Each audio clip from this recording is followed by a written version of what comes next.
For a driver to be fast, he needs to be comfortable in the cockpit, and that means taking care of all the details of everything that he touches in this environment. Now, all teams have a chassis mock-up, which they put the driver in for his seat fittings and all those kind of things. And at McLaren, Scott Bain is in charge of everything a driver touches.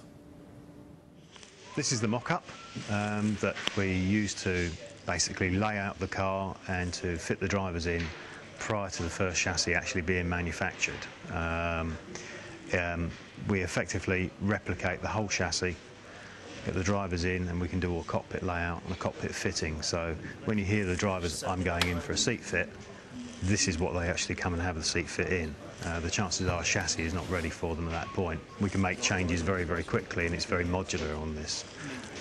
Whereas once we've actually committed to the chassis, there's a lot of things that are fixed and become very difficult to actually modify at that point. How important is it in terms of getting maximum performance out of a driver that they're 100% comfortable? Well, if they're not comfortable, they're not going to be able to give 100% because they're going to be concentrating on other things. If their elbows are hitting something, if their back's sore, if they're not in a position, if they're getting too hot or whatever, they can't commit 100% to actually what they're doing on the circuit. So you need to get their feedback right at the very beginning. As a design evolves, obviously you want a driver to be in a certain position, but a driver will always give the feedback, well, that's actually uncomfortable to do. They'll try to, ideally they want to get themselves as low as possible so they're not impacting on the rest of the car.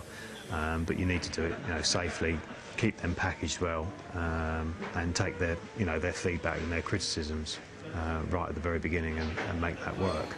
And you're in charge of everything that the driver comes into contact with. So what does that encompass? Basically, from the back of the seat back down to the pedal base. So that's seats, everything that he's going to touch, steering wheels, down through the columns into the pedal area, any of the padding or anything like that that needs to go into that point, into the headrests, and then from that point on it actually goes into now the clothing, the suits, the undergarment, the boots, the helmets, the whole package really. It's now being just brought together and we just kind of develop the whole thing with the drivers.